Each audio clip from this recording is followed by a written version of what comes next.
நம்முடைய அன்பர் இயேசுவின் நாமத்தில் வாழ்த்துக்கள்.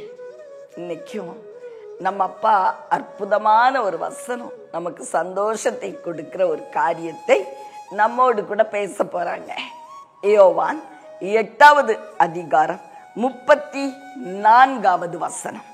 இயேசு அவர்களுக்கு பிரதியுத்தரமாக, பாவம் செய்கிறவன் எவனும் பாவத்துக்கு அடிமையாயிருக்கிறான் என்று மெய்யாகவே மெய்யாகவே உங்களுக்கு சொல்லுகிறேன். சிலரை பார்த்து நம்ம சொல்லுவோம், அவர் நல்ல மனுஷன், ஆனா எப்படியோ அந்த பாவத்துக்கு அடிமையா இருக்கிறார். குடிகார பாவம், விபச்சார பாவம், கெட்ட வார்த்தை பேசுற பாவம், இதெல்லாம் ஒரு மனிதனை அடிமைப்படுத்தி விடும். குடிக்கிறவன் குடிச்சுக்கிட்டே தான் இருப்பான். எங்க ஒரு மறுவாழ்வு மையத்துக்கு போனாலும் விடுதலை வர்றது கஷ்டம். பிரியமானவர்களே, தேவனே அல்லாமல் ஒரு மனிதனை பாவத்திலிருந்து விடுதலை ஆக்க முடியாது. இந்த பாவம் எப்படி தெரியுமா? ஒரு நாயை சங்கிலி போட்டு அப்படி தெருவில் கூட்டிட்டு போவாங்க, பார்த்துருக்கீங்களா? அந்த எஜமான் போற இடத்துக்கெல்லாம் அது பின்னாடி சங்கிலினால கட்டுண்டு பின்னாடி போய்கிட்டே இருக்கும். அதே போலத்தான் பாவமும் ஒரு மனிதனை கட்டி போடும். அப்படி அவன் என்ன செய்வான்? அடிமை மாதிரி அதுக்கு பின்னாடி இப்படி நடந்து போய்கிட்டே இருப்பான். பிரியமானவர்களே, பாவத்துக்கு மனுஷன் அடிமையாயிடுறான். அடிமையாயிடுறான். யாருதான் அப்ப விடுதலையாக்க முடியும்? டாக்டரால முடியுமா? மருந்துகளால முடியுமா? வேற ஏதாவது பரிகாரம் பண்ண முடியுமா? பாவத்திலிருந்து விடுதலையை கொடுக்க தேவகுமாரனால் மட்டும்தான் முடியும் என்று சொல்லி யோவான் 8:36வது வசனம் சொல்லுகிறது.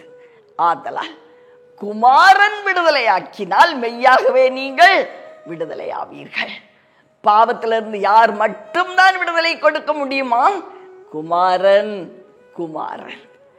குடிப்பழக்கம், விபச்சாரம், வேசித்தனம், அசுத்த வார்த்தைகள், இதெல்லாம் அப்படி ஒரு நாய்க்குட்டி சங்கிலியில் கட்டுண்ட ஒரு நாய் மாதிரி நம்மளை மாற்றிவிடும். நம்ம அதுக்கு பின்னாடி போய்கிட்டே இருப்போம். பிரியமானவர்களே, குமாரன் இடைப்படக்கூடுமானால் மெய்யாகவே விடுதலையாவீர்கள். மெய்யான விடுதலை நம்ம பெற்றுக்கொள்ள முடியும். அந்த பாவம் நம்மை மேற்கொள்ளாது. பிரியமானவர்களே, ஆதலால் இன்று குமாரன் உங்க வீட்டுல அப்படியாய் பாவத்திற்கு அடிமையான யாரோ ஒருவரை, அல்லது உங்களையே பின்தொடர்ந்து வருகிற, உங்களை கட்டி வைத்திருக்கிற அந்த ரகசிய பாவங்களில் இருந்து கூட இன்னைக்கு உங்களை அவர் விடுதலையாக்க விரும்புகிறார். குமாரன்.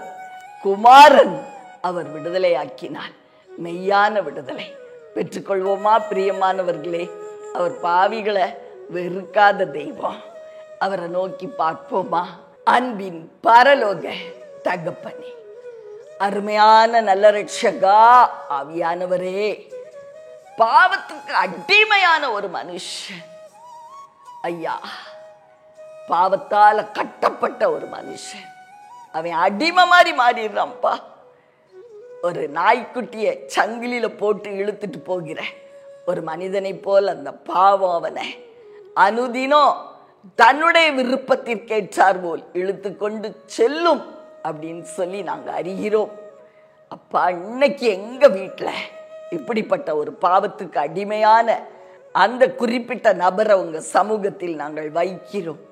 உம்முடைய கிருபை நிறைந்த இரக்கமுள்ள தழும்புகள் உள்ள அன்புள்ள கரம், வல்லமை நிறைந்த உம்முடைய கரம் அவரை தொடட்டும். தொடட்டும். என் மகளை தொடட்டும், என் மகனை தொடட்டும், என் கணவனை தொடட்டும், என் மனைவியை தொடட்டும், குறிப்பிட்ட அந்த நபரை தொடட்டும், அல்லது என்னையே தொடட்டும் என்று சொல்லி குமாரண்டத்தில் நாம் பணிந்து கொள்ளுவோம். குமாரன் விடுதலையாக்கும்படி நம் மத்தியிலே வந்திருக்கிறார். நம்புவோம். விடுதலையை பெற்றுக்கொள்ளுங்கள். உங்கள் ஒவ்வொருவரையும் இயேசுவின் நாமத்தில் பாவத்தினின்று இன்னைக்கு விடுதலையாக்கி இயேசுவின் நாமத்தில் ஆசீர்வதித்து ஜெபிக்கிறேன். நல்ல பிதாவே, ஆமென்.